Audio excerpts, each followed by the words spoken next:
Episode की शुरुआत में हम देखते हैं कि शहर में पेट्रोलिंग चल रही होती है, पर तभी एक काइजू वहां पर हमला कर देता है और पूरे शहर में इमरजेंसी घोषित कर दी जाती है और लोगों को सेफ जगह जाने के लिए कहा जा रहा होता है और बाकी सभी लोगों को शहर से दूर रहने के लिए कहा जाता है। तब हम देखते हैं फोर्सेस वहाँ आ जाती है और यह चेक करने लगती है कि काइजू के आसपास कोई प्रेजेंट तो नहीं है। और जब उन्हें इस चीज़ की कंफर्मेशन मिल जाती है कि कोई ह्यूमन नहीं है, तब वो उस काइजू पर मिसाइलों से हमला कर देते हैं। तब सभी लोग यह सब कुछ लाइव देख रहे होते हैं और एक लड़की कहती है, आखिरकार इस पर कौन सी डिवीज़न आएगी? यह चीज़ योकोहामा में हो रही है, तो वहाँ पर ज़रूर थर्ड डिवीज़न ही आएगी। और तब हम देखते हैं हेलीकॉप्टर से थर्ड डिवीज़न नीचे उतरती है और वो लोग उतरते ही काइजू पर गोलियों से हमला करना स्टार्ट कर देते हैं, जिससे उस काइजू को चोट आने लगती है। और तब थर्ड डिवीज़न की कैप्टन काइजू की छाती में अपनी तोप से हमला कर देती है, जिससे काइजू पूरी तरह से फट जाता है और उसकी बॉडी पार्ट्स पूरे शहर में फैल जाते हैं। और तब वहाँ पर क्लीनिंग टीम आ जाती है। तब यह काफ का उस काइजू की बॉडी पार्ट्स को देखकर कहता है, यह पूरी जगह तो बॉडी पार्ट से ही भरी हुई है, लगता है मुझे यहाँ पर ओवर टाइम भी करना पड़ेगा। और तब उसकी टीम को काम करने के लिए कहा जाता है और यह शहर में मीडिया और सभी लोग थर्ड डिवीज़न की तारीफ कर रहे होते हैं और उन्हें काइजू को मारने के लिए और उनके शहर को बचाने के लिए थैंक यू कह रहे होते हैं। तब हम देखते हैं बहुत सारे लोग थर्ड डिवीज़न कैप्टन आशिर से मिलने के लिए बहुत ज़्यादा एक्साइटेड हो रहे होते हैं। तो यह काफका और उसकी टीम अपना काम करना स्टार्ट कर देती है और काफका हमें बताता है सभी लड़ाइयों के बाद हमारी लड़ाई स्टार्ट होती है और यहाँ पर हमें कोई चेयर करने के लिए नहीं होता और ना ही कोई हमें थैंक यू कहता है, पर ये फिर भी काइजू से अगेंस्ट हमारी लड़ाई है।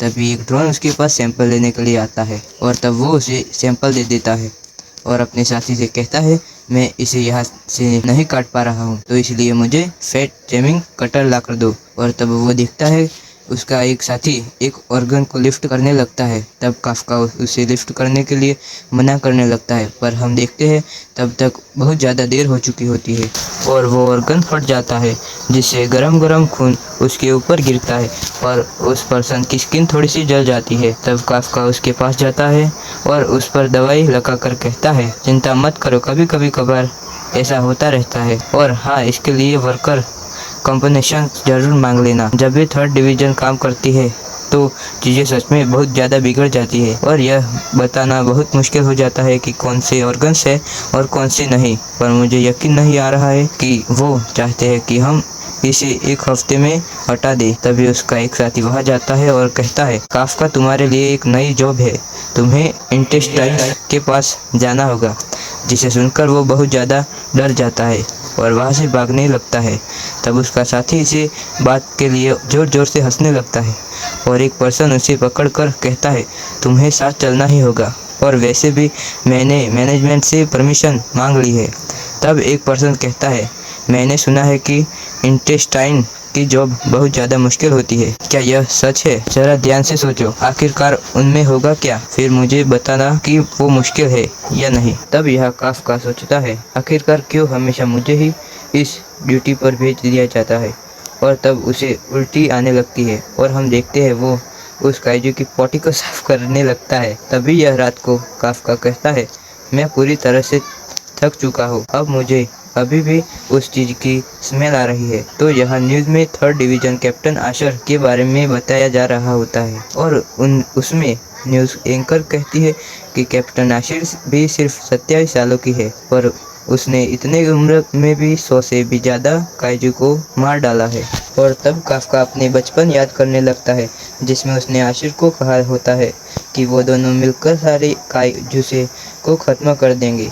तब यह काफका कहता है, आखिरकार मैं इस जगह कैसे आ गया? पर रुको, मुझे इसके बारे में नहीं सोचना चाहिए था। क्लीनिंग करना भी बहुत इम्पोर्टेंट जॉब है और इसमें तो मैं सोसाइटी की मदद कर रहा हूँ, जिसकी वजह से मैं इतने अच्छे घर में रह रहा हूँ और अच्छा खाना भी खा रहा हूँ। क्या ये अच्छी बात नहीं है? और तब वो अगले दिन फिर से काम पर चला जाता है, जहाँ उसका एक साथी कहता है, काफका आज हमारे साथ एक नया पार्टनर काम करना शुरू कर रहा है और इसका नाम है इचिकावा। इसका कहना है कि इसे भी डिफेंस फोर्स ज्वाइन करनी है और इचिकावा काफका भी कभी डिफेंस फोर्स ज्वाइन करना चाहता था, पर अब ये सब कुछ छोड़ चुका है और अब ये यहाँ फर्नीचर का पार्ट है, जिससे काफका को बिल्कुल अच्छा नहीं लगता और वो कहता है, ऐसे बच्चे को डराना बंद करो। तो इचिकावा कहता है, सुनिए सर, आखिरकार आपने हार क्यों मानी?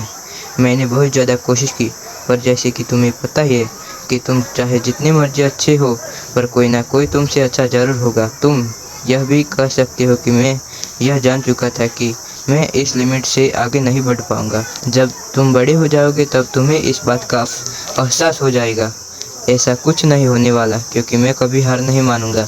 तो इसलिए जब तक मैं मरता नहीं तब तक मुझे कुछ पता नहीं। तो टोकू कहता है, मुझे लगा था तुम दोनों की अच्छी बनेगी, ये बिल्कुल भी अच्छा नहीं हुआ। मैं ऐसा कुछ नहीं कर सकता था जिससे मैं लूजर ना लगूं। क्या गिव अप करना इतना बुरा होता है? और तो वो लोग काइजू को साफ करने वाली जगह पर पहुंच जाते हैं, जहां सबको अपना अपना काम बताया जा रहा होता है। तो यहाँ इचिकावा को इंटेस्टाइन साफ करने का काम दिया जाता है, जिससे काफका बहुत ज़्यादा खुश हो जाता है और तब उसे भी वही काम दे दिया जाता है। तब वो कहता है, मैंने तो कल भी यही काम किया था, आखिरकार मुझे आज भी क्यों ये काम करना पड़ रहा है? आखिरकार मुझे आज भी क्यों ये काम करना पड़ रहा है? ये इसलिए क्योंकि तुम इंटेस्टाइन वर्कर के साथ बहुत अच्छे हो। और तब वो अपने काम के लिए निकल जाता है। तब वो मैनेजर कहता है, ये हमेशा अपने काम की कंप्लीट करता रहता है, पर इसने कभी भी मना नहीं किया। अगर ये डिफेंस फोर्स में होता तो ये बहुत अच्छा काम कर सकता था, अगर यह टेस्ट को पास कर लेता। और तब वो सभी लोग काम करने के बाद खाना खाने चले जाते हैं। और यहाँ हम देखते हैं इचिकावा का मन काम की वजह से खराब हो रहा होता है, जिसे देखकर काफका बहुत ज़्यादा खुश हो रहा होता है।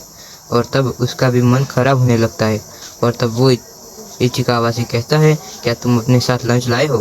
पर अब मेरे इसे खाने का बिल्कुल मन नहीं है। तब कावाका उसे मल्टीविटामिन का एक जूस का पैकेट देता है और कहता है, अगर तुम्हें शाम तक काम करना है तो तुम्हें कुछ खाना ही होगा, इसलिए तुम इसे रख लो। और ऊपर से तुम नाक को बंद करने के लिए यह ले लो, इससे तुम्हें काम करने में आसानी होगी। तभी चिकावा उस चीज़ के लिए मना करने लगता है। तब काफका उसे ज़बरदस्ती उसे पहनाने की कोशिश करने लगता है। उसके बाद वो सभी लोग काइजू की पोटी को साफ करने वाला काम करने लगते हैं और काम खत्म होने के बाद वहाँ से चले जाते हैं। तब यहाँ काफका कुछ इंस्पेक्शन कर रहा होता है और कहता है, शुक्र है आखिरकार सबको उधर जॉब खत्म ही हो गई। तब इचिकावा वहाँ आ जाता है। तब काफका कहता है, क्या तुम मेरे से बदला लेने आए हो? क्योंकि मैंने लंच में तुम्हारे साथ वो किया था। ऐसी बात नहीं, मैं तो आपका शुक्रिया अदा करने आया हूँ, क्योंकि आप ही की वजह से मैं अपने पहले दिन की टिक पाया हूँ, तो इसलिए थैंक यू। और हाँ, डिफेंस फोर्स की एप्लीकेशन के लिए वो लोग एज लिमिट को 32 कर रहे हैं, क्योंकि उन्हें और ज़्यादा यंग लोग नहीं मिल रहे हैं। वैसे मैं आपको यह तो नहीं बता सकता कि आप अपनी लाइफ के साथ क्या करेंगे, पर जब आपने पहले कहा था कि आप हार मान चुके हैं, तब आप बहुत ज़्यादा ही उदास लग रहे थे। पर मुझे इससे कोई फ़र्क नहीं पड़ता, और अगर मैं गलत हूँ तो आप इस चीज़ को यही छोड़ सकते हैं। पर तभी एक काइजू उसके ऊपर हमला कर देता है, और जैसे ही उसे खाने लगता है काफका उसे बचा लेता है। पर तब काइजू फिर से एक कावा पर हमला कर देता है, पर काफका उसे लात मारकर दूर फेंक देता है। कावा, जल्दी यहाँ से भाग जाओ, और जैसे ही तुम सेफ हो जाओ वैसे ही डिफेंस फोर्स को इसके बारे में बता देना। पर आप इस चीज़ से अकेले नहीं लड़ पाओगे, पर अगर तुम यहाँ से रुके तो हम दोनों ही मारे जाएंगे। तुम डिफेंस फोर्स ज्वाइन करना चाहते हो ना? तो आखिरकार तुम यहाँ पर क्या मरना चाहते हो? तो इसलिए यहाँ से भाग जाओ। और तभी इचिकावा वहाँ से भाग जाता है और काफका उस काइजू का ध्यान अपनी तरफ खींचते हुए वहाँ से भागने लगता है। और तब हम देखते हैं वो काइजू भी उसका पीछा करने लगता है, और काफका उससे बचता हुआ एक बिल्डिंग में घुस जाता है, जहाँ से वो काइजू अंदर नहीं आ पाता। और तब काफका वहाँ की एक खिड़की से बाहर कूद जाता है, और हम एक फ्लैशबैक को देखते हैं जहाँ शिरो रो रही होती है, और काफका कहता है, हमारे घर, हमारा स्कूल, सब कुछ तबाह हो गया। मैं उस काइजू को नहीं छोड़ूंगा, और उसकी वजह से तो मैं अपनी गेम भी नहीं फिनिश कर पाया। क्या तुम इस वजह से सैड हो? मैं तो इस वजह से सैड हूँ क्योंकि मिको मर चुकी है। मिको तुम्हारी बिल्ली थी ना?